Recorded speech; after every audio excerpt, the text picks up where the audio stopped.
Hello, friends. I am Sarah from Dandelion Seeds Positive Parenting, and I am wearing my Be Kind shirt because one of my goals in life is to spread kindness in the world. So today, in the spirit of spreading kindness, I am giving you the gift of a reframe around separation anxiety. Separation anxiety is so common and so normal, my friends. I want you to know that it is not just your child that struggles with separation anxiety. It is practically every child on the entire planet. So let me start by reiterating that it's normal for children, but adding it's also normal for adults. When we are far away from home, being separated from our loved ones. Perhaps we're having a family visit with someone who we care about deeply, or maybe if it's not our family, it's a friend who we are so happy to see.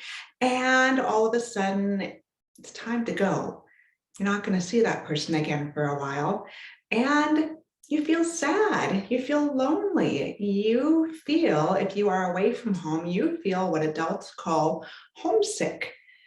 All of these things are essentially adult versions of separation anxiety. It's, hey, I like that person, or I like that place, and I don't want to go, or I don't want you to go. I want to have more time with you.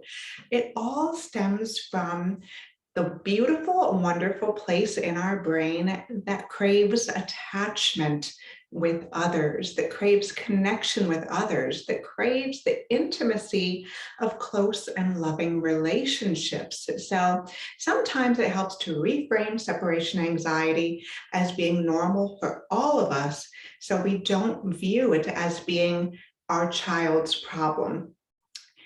Instead, I also want you to reframe it being a problem. It's actually not a problem at all. It can be a sign of a very healthy connection when we're talking about children between the child and their caregiver. I will refer to myself as mama in this video because that's what I am. I'm a mama. So when I talk about other mamas, just know that I can transfer this to any sort of caregiver who's out there, and I'm still talking about you, right? So what happens if instead of thinking about separation anxiety as a problem, instead we view it as something sweet that our child is expressing in very big ways sometimes as a means of saying, I love you, my special big person. I don't want to go. I don't want to be away from you because you are so special to me. My days are better when I'm in your arms, and it doesn't matter if I'm 6 months old, 6 years old, or 62 years old. We all like being around our special people. So when we reframe it from being a problem to something sweet, something we want, it helps us feel compassion for our child. It helps us feel empathy for our child. And then the focus becomes less about how do I get you away from me? How do I get you to do this thing that's out there, this scary thing that you don't want to do? How do I get you away from me? And instead, we give the child the gift of, wow, it's going to be so great when we're back together again. What if we validate the child's desire for connection with us and lean into it rather than leaning away from it? Oftentimes, especially if we're busy, especially if we're rushing, we're thinking, but door, I need to get out that thing. I need to get out that door right this second. So you need to go. What if instead we slow down and we pause and we say, you know what? Sweet child, your feelings make sense to me. I love you too, and I want to be with you so much. And here are the things we're going to do when we're back together again.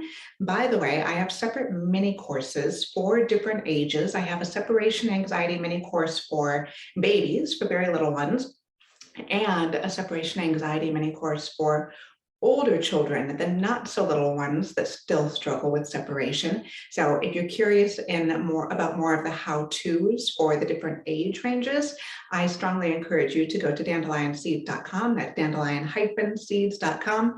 And under my courses, you can look up separation anxiety, and I'll give you more specific tips for how to manage the actual separation process.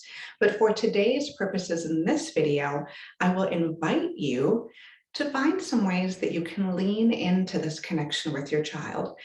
Number one is validate their feelings. If you can, allow extra time with the child, no matter how old they are, and simply say, yeah, it makes sense to me that you don't want me to go. You love me, and it feels so good when we have our story time or our playtime or whatever it is. And it makes perfect sense to me why you feel the way you do. Your sadness makes sense to me. Your anger makes sense to me. Whatever it is you're feeling, I get it, because I have felt those same things when I have trouble leaving. And obviously you don't want to make it about you. You want to make it about your child and their experience. But how good does it feel to be validated? If we put ourselves in our child's shoes for a moment, imagine with me, if you will, this sort of painful scenario where, let's say, we are with someone who we really love, another adult. It might be our best friend who lives across the country. It might be a parent who we don't get to see very often, but there is somebody who, oh my goodness, we just really want to spend time with this person. And when it's time to separate, you start feeling sad. You may start to feel tears come to your eyes, and you may start to feel like, oh my goodness, this time went way too quickly and I don't want it to end. What if that person met you with, well, you've got to go. This is just something you have to do. So bye. Or worse, what if that person simply snuck away when you weren't looking? What if you were at, let's say, a coffee shop, and the person said, oh, you know what, I'm just going to go use the restroom for a second. I'll be right back.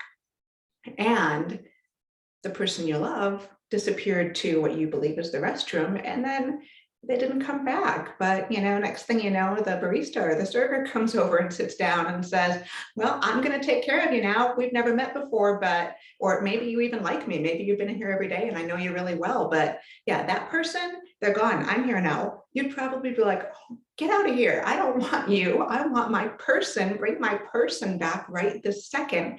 It's kind of the same thing for children. If instead of disappearing on them, or saying, you've just got to deal with this child and I'm out of here, we don't want to send the message that they're unwanted or that they're unloved or that they are unworthy of an honest response. In conscious parenting, we want our children to feel like, oh my goodness, even though this thing is really hard for me, my big person gets it. My big person understands. My big person will show up for me again. And my last point is true for all ages. Always focus on the return and the reconnection. Now, especially for younger children who don't have a concept of time, it doesn't matter if you go to work every day. When you are leaving, they still focus on the separation, on the departure, because they don't necessarily have the sense of time to realize, okay, yesterday, mama or whoever was gone for 8 hours. And let's see, I took a nap and I played and had lunch with grandma or whatever the things are that I did. They don't have the parts of their brain developed that are able to reason in that way. The only part they can focus on is the separation in this moment. So what you can do is still talk to them, still validate their feelings and say, you know what, I am going to come back. Do you remember yesterday how I did this, this, and this, and then I came back to you? I'm going to come back to you again. I do not recommend necessarily focusing on, oh my goodness, you're going to have so much fun. You're going to have an amazing time. And because the child isn't ready to hear it for the most part.